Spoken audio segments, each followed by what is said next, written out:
ఓం శ్రీ గురుభ్యో నమః.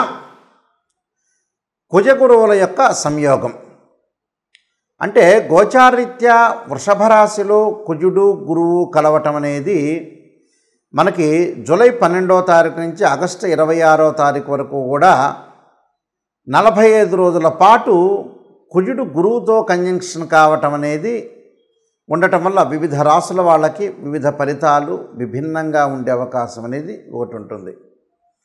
ఈ కుజగురుల యొక్క సంయోగాన్ని మనం చూసుకునేటట్టయితే కుజుడు గురువుకు మిత్రుడు, అంటే రెండు కూడా మిత్రగ్రహాలు వృషభ రాశిలో సంచారం చేయటం వల్ల మనకి కుజుడు యుద్ధకారకుడు, అంటే పోరాట ప్రతిమ కలిగిన గ్రహం, అంటే సైన్యాధ్యక్షుడని మనం చెప్పుకుంటాం.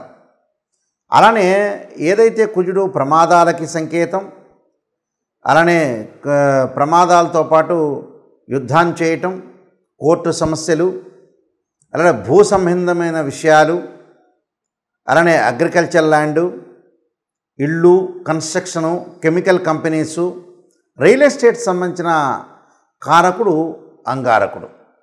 అంగారకుడు గోచారరీత్యా సహజంగా 3, 6, 11 స్థానాల్లో ఉంటే సుఫలితాన్ని ఇస్తాడు. ఎవరి రాశి నుంచి అయినా సరే అది గుర్తుపెట్టుకోవాలి.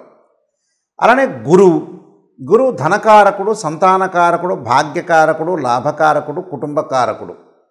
సంతానాన్ని ఇచ్చేది ఆయనే, ధనాన్ని ఇచ్చేది ఆయనే. ధనం మూలం మిదం జగత్తు.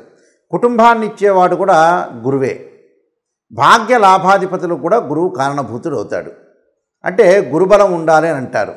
వివాహం కావటానికి కూడా గురువు ముఖ్యమైన పాత్రను వహించే అవకాశం ఎక్కువగా ఉంటుంది. కాబట్టి గురువు గోచారరీత్యా తన రాశి నుంచి 2, 5, 7, 9, 11 స్థానాల్లో ఉంటే గురువు మంచివాడని మనకు గోచారం చెప్తుంది. ఇక్కడ అంటే మూల సూత్రాలు అనేవి చాలా ముఖ్యమైనవి నిజం చెప్పాలంటే, అందరూ కూడా తెలుసుకోవాలంటే.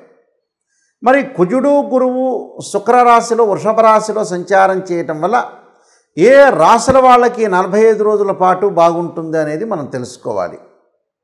దాన్ని బట్టి మనకి ఫలితాలు అనేవి గోచారరీత్యా ఫలితాలు కొన్ని మారిపోతూ ఉంటాయి. ధనస్సు రాశి వాళ్ళకి కుజగురువుల యొక్క సంయోగం అంటే 6వ స్థానంలో, షష్టమ స్థానంలో కుజగురువుల యొక్క సంయోగం వల్ల ఏ విధంగా ఉండబోతుంది అని ముందుగా చూస్తే కొన్ని ప్రయోజకరంగా ఉండే అవకాశాలు, కొన్ని ప్రయోజనాలు సాధించే అవకాశం ఒకటి ఉంటుంది.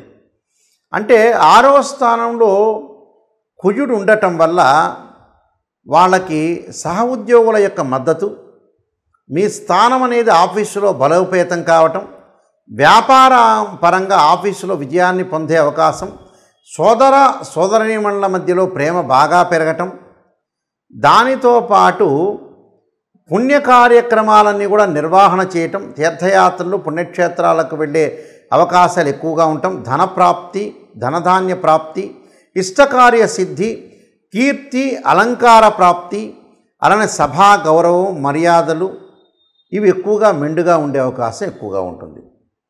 అంటే స్నేహితుల మధ్యలో అనుకూలం, పెండింగ్లో ఉన్న పనులన్నీ కూడా పూర్తి కావటం, అలానే ఆకస్మికంగా ధనలాభం ఉండటం, ధార్మిక కార్యక్రమాల్లో ఉత్సాహంగా పాల్గొనే అవకాశాలు, పూర్వీకుల యొక్క ఆస్తిని సంపాదించే అవకాశాలు, భూ వివాదాలు పరిష్కారం కావటం, అలానే ఇక్కడ పిత్రార్జితం సంబంధించిన ఏదైతే ఆస్తులు వచ్చే అవకాశాలు, మనస్పర్ధలు, ప్రశాంతంగా ఉండే అవకాశాలు, కొత్తగా ఏమీ మటుకు చేయకూడదు. కొత్త నూతన వ్యాపారాలు వాటిల్లో మటుకు వాళ్ళు చేయకుండా ఉండటం చాలా మంచిది. ఎందుకంటే ఇక్కడ షష్టమ స్థానంలో గురువు యొక్క ఫలితం వల్ల ఉద్యోగంలో మార్పులు, స్థానచలనము, అలానే అనూహ్యమైన ఆపదలు వచ్చే అవకాశాలు ఇక్కడ ఉన్నాయి. చోర భయము, బంధుమిత్రులతోటి మనస్పర్ధలు, అంటే ఏదైతే మనం బంధుమిత్రులతోటి మనస్పర్ధలు రాకుండా జాగ్రత్తగా ఉండాలి. అంటే కుజుడు బాగున్నాడు కానీ గురువు మధ్య రకమైన ఫలితాన్ని ఇస్తాడు. కాబట్టి డబ్బులు ట్రాన్సాక్షన్స్ చేసేటప్పుడు కొద్దిగా తన వాళ్ళు, మన వాళ్ళు, బయట వాళ్ళు ఇచ్చేవాళ్ళ, ఇవ్వని వాళ్ళ అని కొన్ని ఆలోచన చేయాలి. అంటే సోదరులకు ఇవ్వకూడదు, అలానే భార్యకు కానీ పిల్లలకు కానీ వాళ్ళకు కాదు, ఎవరైతే అవుటర్స్ ఉంటారో వాళ్ళ విషయంలో జాగ్రత్త ఉండాలి. అలానే విదేశాలకు వెళ్ళే అవకాశాలని 1, 2 ఫెయిల్ అయ్యి 3వ అవకాశం అనేది కలిసి వచ్చే అవకాశం ఉంటుంది. విద్యార్థులు చదువు పట్ల శ్రద్ధ అనేది చూపించాలి. అలానే స్త్రీలకి భర్తకు తోడుగా ఉండాలని, జీవితాన్ని నడిపించాలని ఆలోచన చేస్తారు. కొన్ని కార్యక్రమాలు కాలయాపన జరిగే అవకాశాలుంటే జాప్యం జరుగుతూ ఉంటుంది. తొందరపాటు నిర్ణయాలు ఎట్టి పరిస్థితుల్లో కూడా తీసుకోకుండా ఉండటం మంచిది.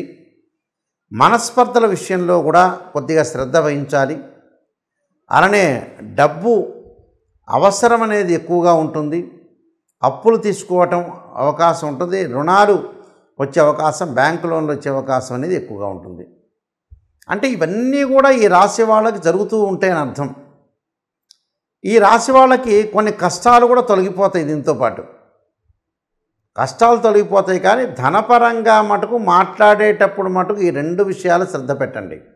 ధనాన్ని ఇచ్చే విషయంలో కానీ, కొన్ని వస్తువులు ఇచ్చే విషయంలో కానీ, మాట్లాడేటప్పుడు కానీ తొందరపాటు నిర్ణయాలు కానీ, తొందరపాటు మాట్లాడటం అనేది తీసుకోవద్దండి.